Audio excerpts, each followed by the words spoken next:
Hi, I'm Chad with Move for Guitar. This lesson is from our series, How to Read Music for Guitar. In this lesson, I'm going to explain beams. First off, if you like all the diagrams for this series, including the diagrams for this lesson, you can download our free e-guide, How to Read Music for Guitar. But I am working on it right now as I'm filming this lesson, so it might not be available as you're watching this lesson. If it is available, a link will pop up on the screen that'll allow you to download it. And like I said, it's free, so there's no reason not to download it when it is available. This is part 9 from our series, How to Read Music for Guitar. If you'd like to go back and start at the beginning, you can click the link on the screen. So in the last lesson, we were talking about note values, and we're going to get into that again in upcoming lessons, but I need to point this out, and I think it's important for it to have its own lesson. And I showed you this note value tree, and I showed you all these 8th notes together and all these 16th notes together. So you have 8 8th notes, 16 16th notes. But when you're looking at a piece of music, you're not going to see a bunch of 8th notes together or a bunch of 16th notes together written like this. So for example, you wouldn't see 8 8th notes written like this on a piece of music if they were all together in a row, even at different pitches. I showed them as one pitch, but even if they're different pitches, what I'm talking about would still apply. The way you would actually see them is like this. This is one way, and that's where all these are connected. So each one of these 8th notes are connected into groups of 2. So these 2 are connected, these 2 are connected, these 2 are connected, these 2 are connected.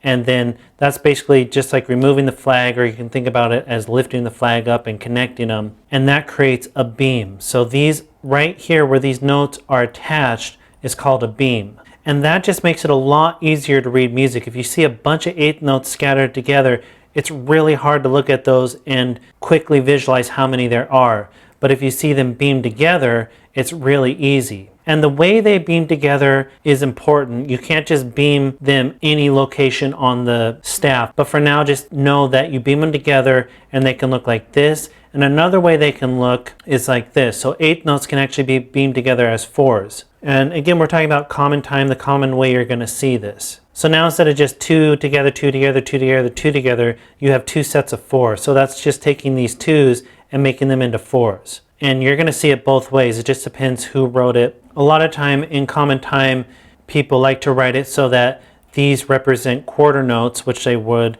And if the quarter note's the beat, then you can quickly see these are the beat. But you'll see it like this as well. So it just depends. So that's 8th notes. With 16th notes, that would be even harder to see a row of 16th notes. So if you had a whole line of 16th notes together, 16 16th notes, that would be extremely hard to look at that and actually know how many are there.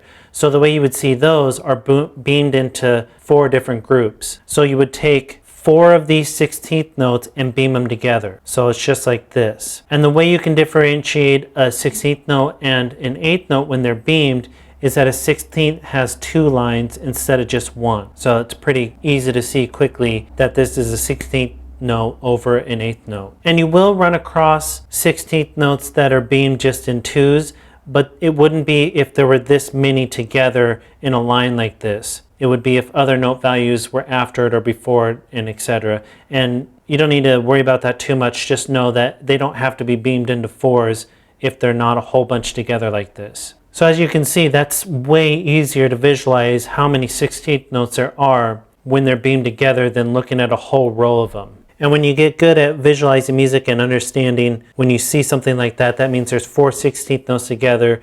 It's just a glance and you know it. And like I said, I drew them all as the same pitch. I drew them all as A's, but it wouldn't matter. They could be at different pitches. For example, one could be down here, one could be up here, and one could be down here, and so on. And they could still all be beamed together. And that doesn't just apply to the same note values. You can actually beam 8th notes and 16th notes together. So instead of looking at 1 8th note and 2 16th notes together like this, you're typically going to see it like this. So you can see this is your 8th note, these are your 2 16th notes, and you can see that these are 16th notes because you have that extra beam, and this 1 8th note just has 1 beam or 1 line. So that's how you would beam 1 8th note and then 2 16th notes. You could do the same thing if it was the opposite with 2 16th notes and an 8th note. It's the same thing, just reversed. So now you have your 16th notes here with the 2 lines, and you have your 8th note here with just the 1 line. Or it could be a 16th note, then an 8th note, then a 16th note, and that would look like this. So now you have your 16th note here, your 8th note here, and your 16th note here. So for your first 16th note, it has 2 lines right here, but you can see that one line is broken before it hits this next note, and that's because this one's an 8th note, so this just has 1 line, and then again you're at a 16th note, so it has 2 lines, and that's what it would look like if you went from a 16th to an 8th to a 16th. And again, this just makes it a lot easier to quickly look at a piece of music and read the notes and the rhythm. And there's other ways you can see notes beamed, but we're not talking about it yet because it's talking about note durations that we haven't talked about using things like dots, or there's something called rests that you can put in between beams, but we're going to talk about those in upcoming lessons. But for now, these are the most common things you're going to see. And you only beam 8th notes and above. You don't beam quarter notes, half notes, or whole notes. So you only beam the notes that have the flags on them. So that's an explanation of beams. Go ahead and move on to the next lesson where I'm going to talk about something called rests. And be sure to download the e-guide. All the diagrams are in there. And be sure to subscribe because we had at least one new lesson every day.